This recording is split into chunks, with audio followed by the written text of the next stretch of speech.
Hey, j'espère que vous allez bien. Bienvenue dans cette nouvelle vidéo et aujourd'hui on va parler de relations toxiques. Qu'est-ce que c'est qu'une relation toxique? À quel moment on découvre que nous sommes dans une relation toxique? Je vous en avais parlé sur Instagram longuement en story, je vous avais fait des questions, je vous avais fait des sondages et à pratiquement l'unanimité, vous vouliez absolument que j'aborde ce sujet dans une vidéo. Donc me voici, me voilà. Aujourd'hui on va parler de ce sujet-là. Petit disclaimer avant de commencer cette vidéo, c'est une vidéo qui sera pas du tout préparée, donc ça sera très décousu et c'est mon avis à moi et uniquement le mien. Je vais partager certains avis à vous que vous avez eu en répondant à mes sondages sur Instagram, mais en grande majorité ce sera mon avis. Je vais un peu vous parler aussi des expériences que moi j'ai pu avoir et d'autres autour de moi que j'ai vu. On n'est pas là du tout pour juger vos relations, pour juger qui que ce soit, pas du tout. On est là pour s'entraider, on est là pour communiquer et peut-être nous faire ouvrir les yeux à nous-mêmes tout simplement. C'est très important. Donc l'espace commentaire est là pour ça, mais il est aucunement là pour que quelqu'un soit jugé, moi ou quelqu'un d'autre. Donc si je vois un commentaire un peu offensant et pas du tout à sa place, je l'enlèverai évidemment. Avant de commencer la vidéo, si vous me suivez toujours pas sur Instagram, je vous laisse me suivre sur ma page Instagram qui s'affiche actuellement sur votre écran. C'est très important, suivez-moi, soutenez-moi. Abonnez-vous à cette chaîne évidemment, j'arrêterai jamais assez de vous le dire, mais n'oubliez surtout pas de vous abonner, d'actionner la petite cloche pour ne rater aucune de mes nouvelles vidéos. Sans plus attendre, c'est parti avec la vidéo. Let's go! Alors la première question que je vous avais posée sur Instagram, c'était une relation toxique, qu'est-ce que c'est à vos yeux? Alors j'ai eu plusieurs réponses, je vais vous en énumérer certaines, pas toutes. Alors j'ai eu une réponse qui est pas mal du tout. Il te rabaisse, il te fait culpabiliser, plus t'embrouille qu'autre chose. Et je suis complètement d'accord avec ça. Quelqu'un qui vous rabaisse sans cesse, c'est quelqu'un qui ne vous aime pas, très clairement, ou alors c'est un amour toxique. La personne qui vous aime doit vous soutenir quoi qu'il advienne. Il ne vous rabaissera jamais, il vous dira, c'est normal quand vous faites des erreurs. Pour moi c'est tout à fait normal que quand vous faites des erreurs ou des choses qui ne vont pas, il va vous le dire et c'est là la communication d'un couple. Mais de là à rabaisser l'autre personne, ça c'est hors de question. Pour moi, quand on commence à rabaisser une personne, c'est qu'on ne l'aime pas. Il te fait culpabiliser, ça aussi je suis complètement d'accord. Quelqu'un qui vous fait culpabiliser, c'est pas quelqu'un qui vous aime, c'est un amour ultra mal placé. Je vous parle en connaissance de cause, je l'ai vécu et c'est pas facile. Et au début on va le culpabiliser, on va se remettre en question et c'est normal de se remettre en question. Chaque être humain va se remettre en question au moins une fois dans sa vie. Si la personne ne le fait pas, de base c'est cette personne là qui a un problème. Mais pour avoir vécu ça, mon ancienne relation, c'était, il me faisait tout le temps culpabiliser et retourner la situation, donc je me remettais en question. Je lui disais pas forcément parce que j'aime pas dire et montrer mes faiblesses à l'autre et c'est pas bien non plus. Je pars du principe que si vous aimez, si vous avez 100% confiance en la personne avec qui vous êtes, vous devez lui montrer un peu vos faiblesses, c'est normal. Mais si vous le faites pas, c'est qu'il y a un truc qui cloche. Et je l'ai appris bien plus tard dans ma relation, quand c'était trop tard. Je pars du principe que si vous dites vos faiblesses à votre conjoint ou à votre copain, qui vous voulez, et qu'il en profite pour prendre ses faiblesses et vous les ressortir au visage, je trouve ça aberrant et c'est pour ça entre autres que je montre jamais mes faiblesses aux gens. J'ai beaucoup de messages privés sur Insta en disant putain qu'est-ce que j'aurais adoré avoir ta confiance que tu as. En gros je montre aux gens que j'ai ultra confiance en moi et que je suis déterminée et pas forcément, il y a un moment donné on est tous des êtres humains, on n'a pas tous confiance en nous à une période ou non, mais surtout ne le montrez pas aux gens parce que les gens vont s'en servir contre vous. On en revient moi à mon ancienne relation, cette personne là me faisait ultra culpabiliser de ouf. Elle avait ce don là de retourner les situations. Je parlais pas, je disais pas, mais je me remettais tout le temps en question, j'étais pas bien, je réfléchissais. Je suis une nana par contre, je réfléchis beaucoup trop. C'est j'en dors pas la nuit, je me remets en question, mais quoi, mais pourquoi, et tout le temps des pourquoi. Mais j'ai pas la réponse, donc j'essaie de trouver une réponse et puis on essaie de faire mieux la prochaine fois. Ne jamais faire culpabiliser la personne alors que vous êtes en tort. Quand on est en tort, faut assumer ses torts. Quand j'ai tort, je vais m'excuser, ça m'est déjà arrivé. Les personnes à qui je me suis excusée le savent très bien. Quand je suis en tort, par exemple avec Juju, avec qui je fais des vidéos, j'ai bien sûr eu des torts à un moment donné, c'était embrouillé, j'avais mes torts, mais évidemment que je l'ai appelé. J'ai mis du temps, je vais pas vous cacher, hein. J'ai mis, franchement, on s'est pas parlé pendant des mois, voire, je sais pas si c'était un an, je pense pas, mais des mois et je me suis remise en question, je l'ai appelé et je me suis excusée parce que oui, j'étais en tort. Vous voyez ce que je veux dire? Quand vous êtes en tort, faut savoir assumer, se remettre en question, assumer et se faire pardonner, c'est normal. Mais si la personne vous fait culpabiliser et en plus de ça, elle est en tort, alors là, on est arrivé à un stade où fuyez cette personne-là, elle est pas pour vous. Arrêtez de vous remettre en question sans cesse pendant que l'autre personne en face ne le fait pas du tout. Bon, après, je peux pas vous dire que je referai pas cette erreur-là parce que je réfléchis beaucoup trop, mais juste le petit conseil à vous donner et à moi, Barbara, dans le futur, si la personne te fait culpabiliser, ne te rends pas coupable, ne le crois pas forcément là-dessus si tu es sûr que tu n'es pas coupable. Et ensuite, plus d'embrouille qu'autre chose, je suis complètement d'accord. À un moment donné de ma relation, c'était embrouille sur embrouille sur embrouille sur embrouille. Et au bout d'un moment, tu te dis mais tu peux plus cautionner ce genre de choses, tu peux plus cautionner une relation où il y a que des embrouilles. Mais non, on se rattache tellement à cette relation, on se dit qu'on est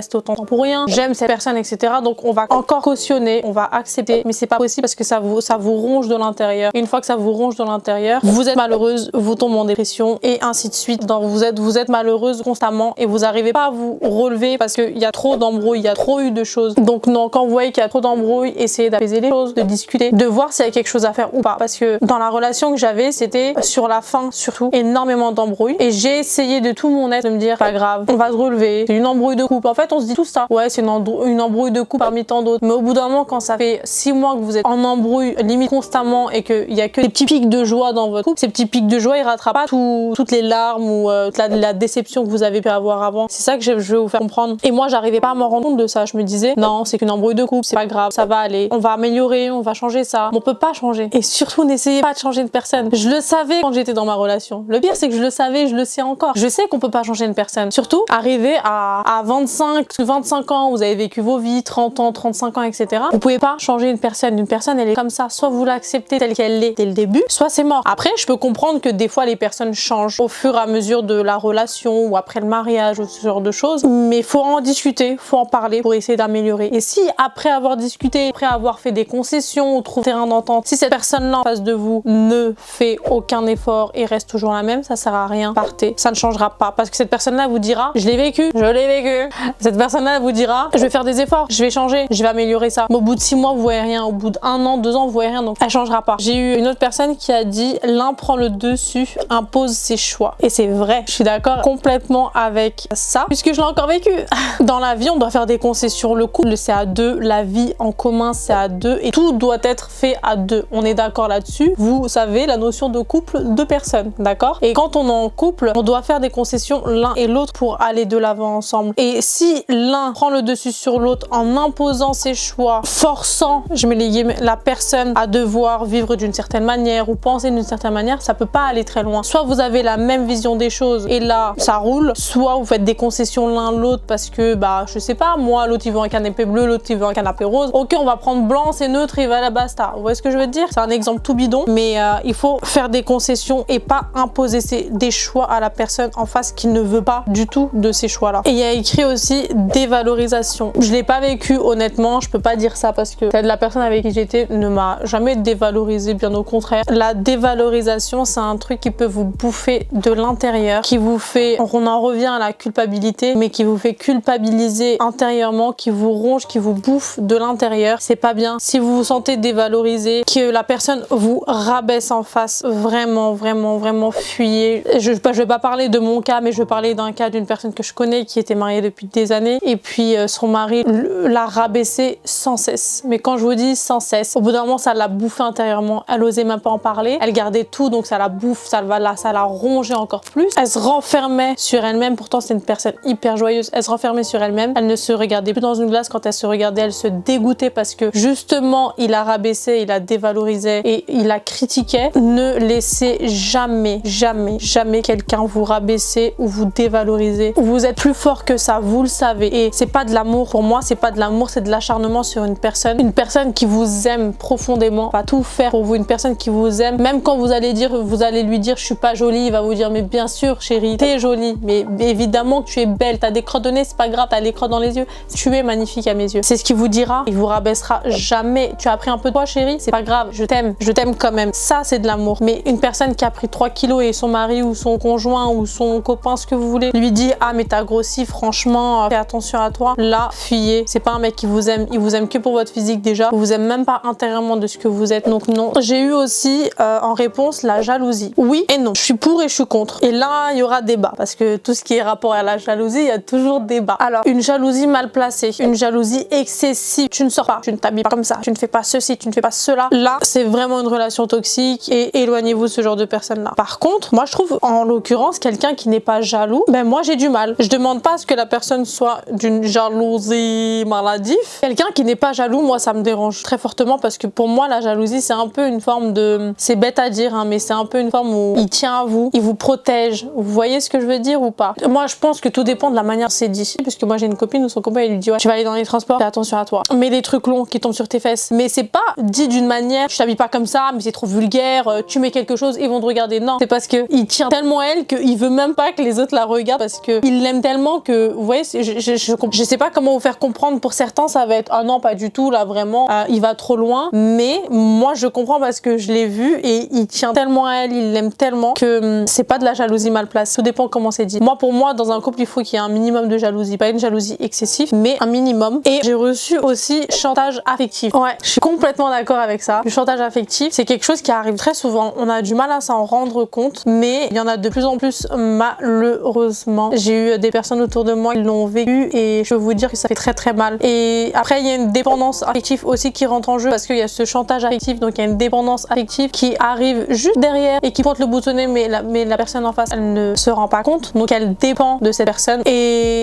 elle n'est pas forcément heureuse en fait, hein. Mais vu qu'elle dépend de ça, elle reste avec, mais elle n'est pas heureuse. C'est incroyable comment ça peut vous bouffer la vie. J'ai reçu aussi que la personne, homme ou femme, t'interdise beaucoup de choses, contrôle ta vie. On globalise un peu la chose, mais oui, t'interdise des choses. Je suis pour le dialogue. Encore une fois, tout dépend de la manière dont c'est dit. Chérie, tu sais, j'ai pas envie que tu fasses ça parce que ceci, parce que cela. L'autre personne, elle va argumenter et il y aura une discussion et soit elle va le faire, soit elle va pas le faire, soit elle va rassurer la personne en face, etc. Ça, d'accord. Mais une personne qui te dit je veux pas que tu fasses ça, tu ne feras pas ça, sans donner d'explication, quoi que ce soit, et qui te dit juste tu ne le feras pas, basta, je suis pas ton enfant, je suis pas ton... J'ai des parents, d'accord, j'ai des parents, explique-moi pourquoi tu m'interdis de faire ça. Et la personne qui contrôle la vie, alors ça on n'en parle pas. J'ai une amie en tout cas qui a vécu ça, ça a été un véritable enfer. Elle a été en surpoids, mais en l'espace d'1 an c'était incroyable. Il interdisait de sortir, il contrôlait carrément les appels qu'elle recevait. Elle pouvait pas parler au téléphone parce qu'il était tout le temps derrière. Elle se sentait épiée la longueur de journée, sans compter qu'il l'a rabaissé devant son entourage, sa famille. Moi c'était quelqu'un que je voulais pas voir, je voulais pas parler avec lui parce que moi les gens comme ça, non. Il a rabaissé auprès de son entourage et sa famille pour lui mieux se relever. Et elle était venue à s'enfermer sur elle-même, à manger, à se réfugier dans la nourriture, et elle est venue à détester son corps. C'est incroyable. J'ai essayé de tout cœur de lui faire ouvrir les yeux et de lui dire écoute, ouvre les yeux, c'est pas quelqu'un pour toi, c'est quelqu'un de mauvais, il est nocif pour toi. Elle ne m'écoutait pas et je vous assure, hein, et là on va revenir au point numéro 2 après ça. Vous avez beau dire à quelqu'un tu es dans une relation toxique qui est nocive pour toi, qui n'est pas bonne, tu n'es pas heureuse, fuis. Tant que la personne n'a pas eu ce déclic là, elle ne partira pas. J'ai eu beau lui donner tous les arguments, lui montrer par A plus B, lui remontrer des photos de nous, des vidéos de nous, regarde comment tu étais heureuse à ce moment-là, tu ne le connaissais pas, regarde comment tu es. Elle se plaignait de lui, mais elle n'arrivait surtout pas à le quitter. Jusqu'à ce que dans sa tête il y ait eu un déclic et qu'elle dise ok, je prends mes clics et mes claques et je pars. Deuxième question que j'avais posée, j'avais dit selon vous, à quel moment une relation devient toxique? Des réponses ultra intéressantes quand même, hein. J'ai une communauté vraiment au top du top.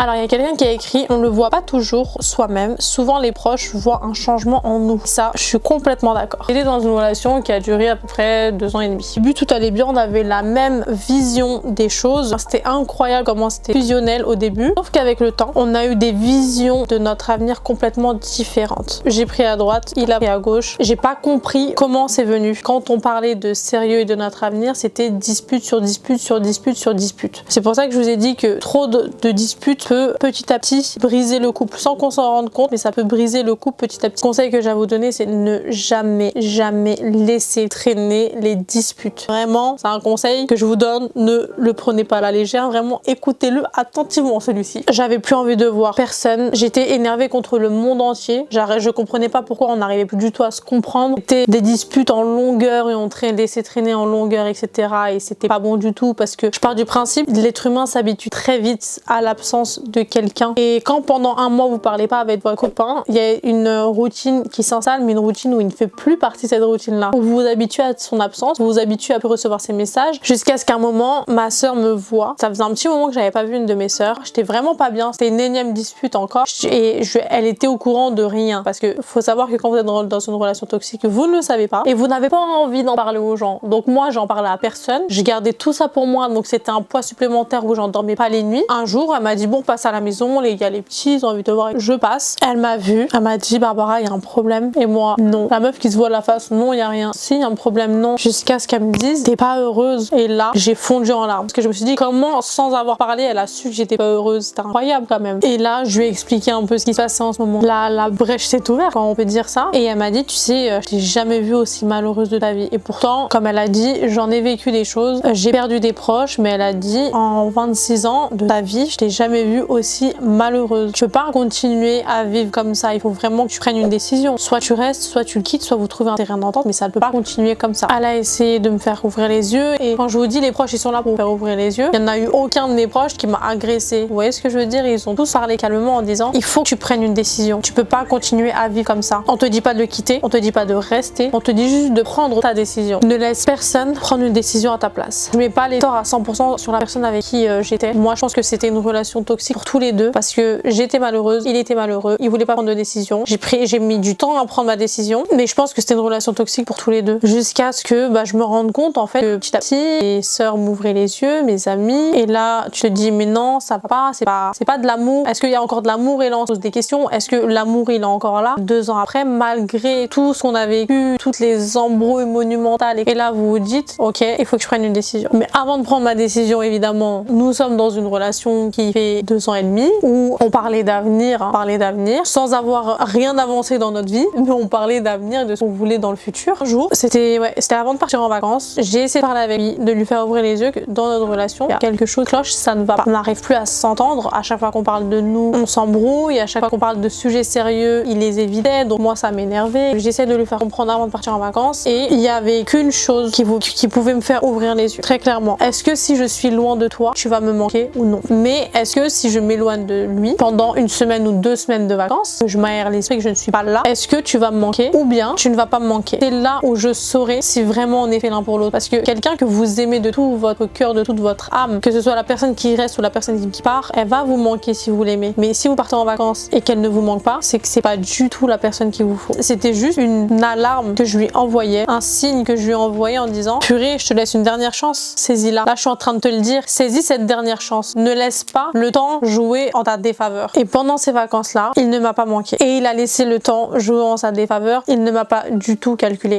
J'attendais vraiment, je vous le dis, je suis honnête, j'attendais un appel, j'attendais un message, ou j'attendais des messages qui m'harcèlent même toute la journée, et rien de tout ça. Quand j'ai vu ça, je me suis dit, tu sais, t'es loin de cette personne-là, elle doit te manquer, je dois lui manquer. S'il m'envoie pas de message, s'il m'appelle pas, c'est que je lui manque pas. À moins que ce soit la fierté mal placée, parce que dans notre relation, il y a eu beaucoup de fierté mal placée, que ce soit moi ou lui, mais il y a eu beaucoup de fierté mal placée qui est rentrée en jeu, qui a un peu bousillé aussi notre couple. Par fierté, il ne m'a pas envoyé de message ou d'appel. Et ça a joué contre lui, puisque moi, c'est ce que j'attendais et je n'ai pas eu. Et quand j'étais en vacances, je me sentais bien. Vous voyez, vous êtes avec des amis, vous êtes de bonne humeur, c'est le soleil, c'est les vacances. Ok, il n'y a pas que ça. C'est que j'étais loin des problèmes. Quand je suis revenue, malheureusement, la sentence est irrévocable. Comme on le dit si bien dans Koh-Lanta, je t'ai laissé une dernière chance avant de partir en vacances, t'as pas su la saisir, je peux plus rien faire. Avant ça, j'ai essayé à maintes et maintes reprises. Mais vous savez, dans un couple, vous pouvez pas sauver votre couple toute seule. Vous pouvez pas avoir tout sur les épaules, c'est pas possible. C'est pour ça que si la personne en face de vous vous met tout sur les épaules, dites non, je ne peux pas. J'ai mis un terme à cette relation qui était pour moi une très bonne décision pour lui comme pour moi. Et quand j'ai mis un terme à cette relation, je vais pas dire que j'ai eu un soulagement, mais je me sentais vidée. Je me sentais vidée de l'intérieur. J'ai pas pleuré. Et quand j'ai vu que j'ai pas pleuré, là je me suis dit ok, c'était la bonne décision. Dur de prendre cette décision là, mais je vous assure qu'une fois que vous la prenez,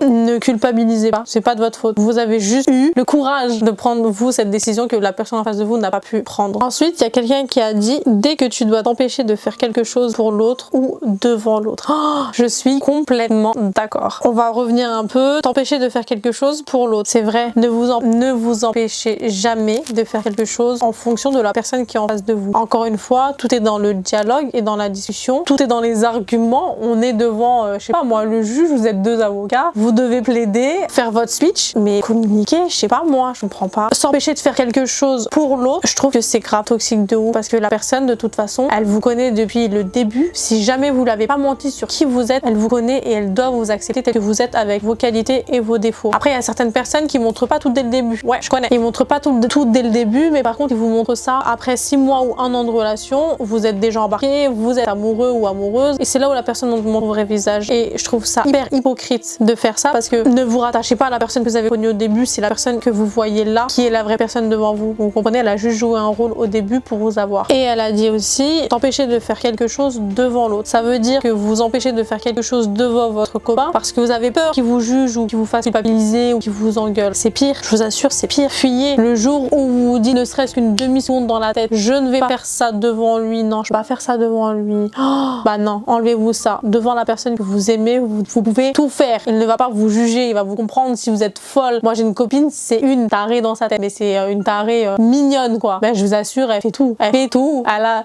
je peux pas dire les dossiers, vraiment pas. Mais son copain il l'accepte comme ça et il l'aime. C'est ça le pire dans l'histoire, c'est que malgré qu'elle lui a montré tous ses défauts, il l'aime. Il est prêt à tout pour elle et c'est ça l'amour. Le mensonge c'est intolérable dans un couple. Pourquoi mentir? Si tu as confiance en cette personne-là, tu vas lui dire les choses. Tu ne vas pas essayer de lui cacher ou de lui mentir. Ben l'honnêteté, ça paye toujours. Ça paye pas avec tout le monde. Je vous le dis la vérité, ça ne paye pas du tout avec tout le monde. Mais l'honnêteté, ça paye. Si vous êtes dans une relation saine, ça peut que payer. Donc je pense qu'on a fait le tour sur les relations toxiques. Mais juste pour vous dire, avant de se mettre en couple et de vouloir faire comme tout le monde, moi je me suis mise en couple hyper tard dans ma vie. Je voyais qu'au collège, les gens étaient déjà en couple. Moi, je vais pas me mettre en couple pour faire plaisir aux gens. Je vais pas me mettre en couple pour faire comme les gens. Ça sert à rien. Vivez vos propres expériences à vous au moment voulu. J'ai eu très peu de relations. Ça se compte sur moins d'une main. Vous imaginez, moins d'une main, j'ai 26 ans. Moins d'une main, je sors pas avec n'importe qui et je me mets pas en couple ultra facilement. Oui, je vais parler avec les personnes. J'adore parler avec des personnes, communiquer, que ce soit homme ou femme, en amitié ou en amour, si vous voulez. J'adore parler avec des personnes parce que on grandit, on apprend. Mais de là à se mettre en couple, je vais pas me mettre en couple parce que je suis célibataire depuis trop longtemps. Même si je reste célibataire pendant 5 ans, je vais pas me mettre en couple parce que ça fait 5 ans que je suis célibataire. Je suis très bien comme je suis. Je réfléchis énormément avant de me mettre en couple et je pèse le pour et le contre et surtout est-ce que j'ai envie de me mettre en couple parce que cette personne m'attire ou est-ce que j'ai envie de me mettre en couple pour faire plaisir aux gens ou pour faire plaisir à cette personne-là qui veut. Réfléchissez bien à ça avant de vous mettre en couple. Ne vous mettez jamais en couple parce que vous dites que ça fait trop longtemps. Ça sera jamais assez longtemps. Apprenez à vous aimer vous-même, c'est le plus important. Le jour où vous arrivez à apprécier votre propre compagnie, à vous aimer, vous avez tout gagné. Là, actuellement, me mettre en couple, ça fait pas du tout partie de mes priorités. Pourtant, dans ma culture, c'est oh là là, 26 ans, t'es toujours pas en couple, t'es pas marié, ouh là là, quand même, c'est pas bien. Hein. Non, ces phrases-là m'atteindront jamais parce que je vais pas le faire pour faire plaisir aux gens. La paix intérieure, c'est comme une amie, elle m'a dit, moi j'ai trouvé ma paix intérieure, je suis pas prête à la lâcher. Là, ça fait à peu près 3 mois, voire un peu plus de 3 mois que je suis célibataire et actuellement, je suis très bien comme ça. Je dis pas que je me remettrai jamais en couple, on sait pas de quoi l'avenir est fait. Ça me tombe dessus, tant mieux, ça me tombe pas dessus, tant pis, c'est pas grave. Je me préserve à 200%, je suis bien dans ma vie, je suis quelqu'un d'indépendante. Honnêtement, je suis bien dans ma vie, je vais pas me plaindre. Si je me mets en couple, ce sera pour un amour inconditionnel. J'entends des fois des gens dire très bêtement pour moi, oui mais qu'est-ce que je vais lui apporter à cette personne-là, qu'est-ce que je vais lui apprendre? On apprend toujours. Même à 50 ans, on apprendra même de nos petits-enfants ou de nos enfants. C'est comme ça, c'est la vie qui fait, c'est beau la vie. On apprendra toujours. Donc tu apprendras avec cette personne, tu apprendras des nouvelles choses, tu visiteras de nouveaux endroits avec cette personne-là, tu vivras des trucs incroyables avec cette personne-là. Mais pour moi, me mettre en couple actuellement, cette personne-là, je veux qu'elle me ramène ce plus. J'attends pas d'elle qu'elle me ramène des choses matérielles. Vous voyez, les choses matérielles, ça sert à rien. La bonne personne doit comprendre vos attentes et les accepter. Et si elle ne les accepte pas, si elle ne vous accepte pas tel que vous êtes, c'est pas la bonne personne. Vous inquiétez pas, la bonne personne, elle arrivera tôt ou tard. On est tous destinés à finir avec quelqu'un. C'est pas une fin en soi. Donc si vous ne suivez toujours pas sur Instagram, je vous laisse me suivre sur ma page qui s'affiche juste ici. N'hésitez surtout pas à aller checker, à aller s'abonner. Si la vidéo vous a plu, n'oubliez surtout pas de péter le score des likes juste en bas les gars. N'oubliez pas de vous abonner à ma chaîne en cliquant sur le petit bouton rouge juste en bas, s'abonner. N'oubliez pas d'actionner la petite cloche pour recevoir des notifications à chaque fois que je poste une vidéo. En attendant, je vous laisse avec une de mes vidéos qui s'affiche sur votre écran. Je vous fais plein de gros bisous, prenez soin de vous et je vous dis à la prochaine dans une nouvelle vidéo. Ciao!